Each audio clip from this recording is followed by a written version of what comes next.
as Christians are willing to stand up for our beliefs and our values, and that we stop being frightened of confrontation.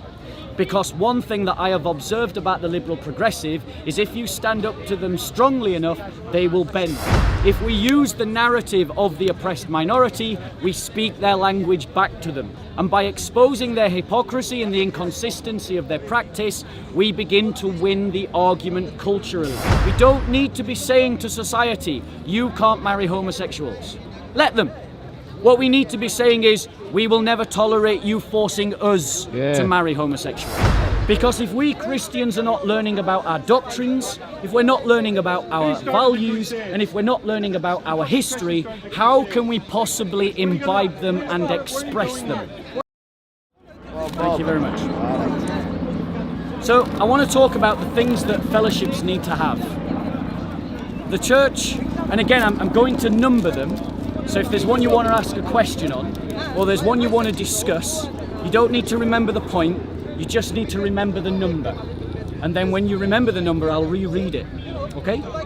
And I want to talk about what all the fellowships need to have. Now when I say fellowship, I'm essentially saying the church in its entirety. The church at a local level, the church at a national level, the church at a city level, the church at an international level. And I'm going to number a couple of things, 15 things very quickly, that churches need to have. Because at the moment, the way that fellowships are structured right across the Anglosphere, particularly, is not relevant to what the church needs to have. You'll see what I mean as I go forward. So the church needs to have, every fellowship needs to have, at the parish level, so just to break down that vocabulary, that's at the local level, that's the church you go to, parish level. And also at the diocesan level, and by diocesan I mean an area, so a group of collections in a geographic area. So every church needs to have at the parish level and at the diocesan level, permanent or semi-permanent evangelists. Because there are too many fellowships not doing evangelism. And if we don't take evangelism seriously, how do we expect people to become Christian? I'm someone who does evangelism. There's lots of people out there curious, there's lots of people out there hungry, but there aren't enough people speaking to them. And there aren't enough people drawing them in, because there aren't enough Christians who take this seriously. Now I recognise that if you're a Christian at Speaker's Corner, this probably doesn't apply to you. But there are too many fellowships that are not doing evangelism at all. They need to have either a permanent or a semi-permanent evangelist. Christians at a parish level or at a diocesan level need to have libraries and study rooms. Because if we Christians are not learning about our doctrines, if we're not learning about our values, and if we're not learning about our history, how can we possibly imbibe them and express them? So studying the faith has to be supported at a parish and diocesan level. That was number 2. Number 3. The church needs to establish a welfare system at a diocesan and national level, which covers things like mental health, care for the elderly, employment support for the unemployed, which is networked to Christian employers and managers, that has family counselling, that supports ex-offenders, that supports a school system and has hospitals. And the reason for that is because our education system has been taken over by liberal progressives who are pushing an ideology we cannot support. Hospitals are increasingly moving in a direction that will force Christians to carry out abortion, euthanasia. Families are breaking down. Ex-offenders, they just need support, full stop. And also mental health, because there are Christians who become Christians who have mental health problems, and we need to deal with that and not ignore it. I bet you any one of you in your fellowships can identify someone who has a mental health issue. Just remember the numbers, guys. Number 4. Every fellowship at a diocesan and national level need to have an active commitment to creating families. There are simply too many single Christians in the Anglosphere. And the reason for that is because the church has abandoned the idea of the creation of families to the Hollywood model, the romantic model that came out of Hollywood. The idea that you see someone across a smoky room and then you fall in love with one another. That does work in some cases, but it is blatantly a massive flop in the Western world, and that is why we have a crisis of demographics. It doesn't work. We need to commit ourselves to the idea of arranged marriages and organise ourselves appropriately at a diocesan and national level. Number 6. Christians need to teach apologetics and polemics in every parish and in every diocese, because Christians need to know how to defend their faith, and they also need to know how to criticise the faith of others. That was number 6. Number 7. Christians need in their parish, diocesan and national life a rhythm of Christian life that addresses the spiritual, economic, political and social concerns of the Christian community, without which too much of our life ends up being taken over by the secular way of doing things. We need to be closer and live life on life with one another in those spheres. Thesis number 8. Christians need, at a parish and diocesan level, to do vocational training. The idea of vocation is central to the Christian life. Now, finding your vocation is a guided meditation, and too many churches do not teach this guided meditation, and so many Christians never find their vocation. And it should be particularly targeted at young men and women between the ages of 18 and 24. Number 9. Christians at the parish and diocesan level need real structures of discipleship. The idea of having your spiritual father, your spiritual mother, someone who is teaching you and educating you in the faith. Number 10. Christians need, at a diocesan and national level, a body that guards orthodoxy. The Church of England, particularly as one example, is a church whose bishops have been taken over by heterodox non-Christians who believe that following the culture is akin to following Christianity. And so they go along with cultural ideas of modernity rather than standing upon orthodoxy. Please just remember the number and then you can ask a question at the end. That was for you, number 10. Number 11, Christians need to organise at a diocesan and national level business networks of Christians so that we can move Christians into jobs and so that Christian businesses can support one another. Number 12, Christians at a diocesan, national and international level need structures that can guarantee their security, because we have seen at every single level of society and abroad that no one is defending the Christians. Nissa Hussain was told to move out of Bradford by the police. They did not protect him when Muslims were harassing and trying to kill him. No one came to the help of the Christians of Syria and Iraq. They stopped ISIS not to defend Christians. No one has helped the Christians of northern Nigeria. No one has helped the Christians of the Central African Republic. Just as a caveat, I support the idea that those structures have to work within the law. Point number 13. There needs to be a body established in every nation state that defends and represents Christians legally, because we are seeing increasingly that the secular liberal state is intolerant to Christians and is not willing to guarantee the rights of Christians, and we know that in Muslim societies particularly, Christians do not have equal rights with Muslims. Point number 14. Christians need to establish in every nation state political parties to represent themselves politically to the rulers.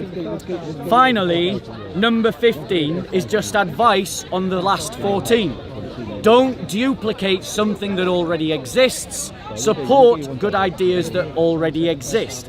Therefore, to use an example, we don't need in this country another body to represent us legally. We just need to support those Christian organisations that do, and there are such organisations.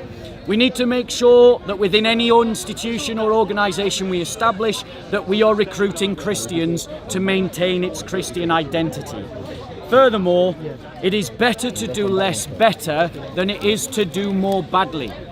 And it is always better to recognize what you can do as an individual and what you need to do with others in a group and what you need to do with other groups and other fellowships. And you've got to recognize each problem as being something I can tackle, or something that I and others can tackle, or something that others and others together can tackle. And you've got to break down the problem into those spheres. So, any questions? Yes? I think it was point 3, maybe 4. Yeah. You mentioned far left, or just left-wing indoctrination of children. What would be your plans to curb the power of left-wing? So, in terms of curbing the power of the left wing, as insofar as it affects the Christian faith, it has to emerge from the fact that we as Christians are willing to stand up for our beliefs and our values, and that we stop being frightened of confrontation. Because one thing that I have observed about the liberal progressive is if you stand up to them strongly enough, they will bend. They will back down. They will stand back. They will give you space. So the more we stand in solidarity with one another, and the more we stand up for one another, the more space we will gain for ourselves. We should structure the argument based upon the narrative of being a religious minority, because the liberal progressive left works from an ideology called based upon intersectionalism, and it's the ideology of power structures that lead to oppression. If we use the narrative of the oppressed minority, we speak their language back to them.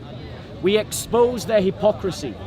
And by exposing their hypocrisy and the inconsistency of their practice, we begin to win the argument culturally. Perfect. And that's the kind of thing we need to be doing. We don't need to be saying to society, you can't marry homosexuals. Let them. What we need to be saying is, we will never tolerate you forcing us to marry homosexuals. Right. If they want to kill their babies in abortion, it's tragic. We can't stop them. But let us defend every Christian doctor and pharmacist who doesn't want to give out the pill or carry out an abortion. If they want to work on a Sunday and tear up the social fabric by never giving workers a common day off in which to enjoy one another's company and re-establish the networks of human solidarity, let them. But let us defend the right of every Christian never to work on a Sabbath, so that every Christian family and every Christian can stand together. That is the kind of fight that we need, because if you win inch by inch, centimetre by centimetre, ground for your own existence, eventually the society that is oppressing you begins to topple. And if you don't believe me, look at how the liberal progressives are destroying what they call the homogeny and the patriarchy. They started by winning rights based upon exceptions, and now they are winning the idea that those rights that were once based upon exceptions should now be obligations to all. So that in Canada, they recently tried to pass a law saying that you had to describe someone by whatever pronoun they wanted to be described themselves. That's how it works. We've seen that it works. There's nothing to stop Christians doing the same. Any other questions on any other points? Is there a lobby group within government for Christians? There are Christians within government.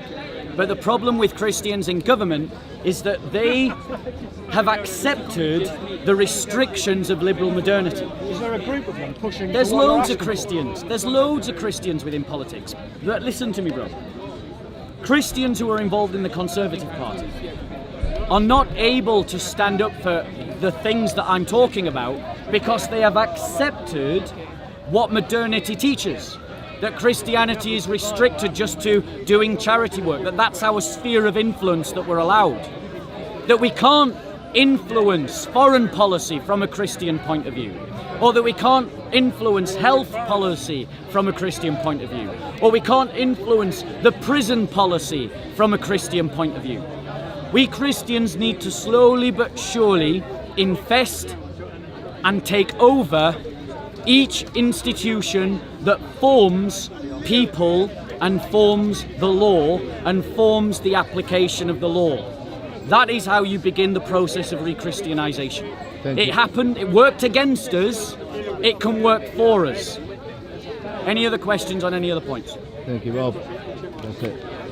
That's it, I think. Okay guys, I'm going to take a break. Nice one, Bob. I'll be back and we'll do some more in a bit. Hallelujah. Praise the Lord. Thank you, Baba. I mean, the thing is, Hopefully videos have solutions.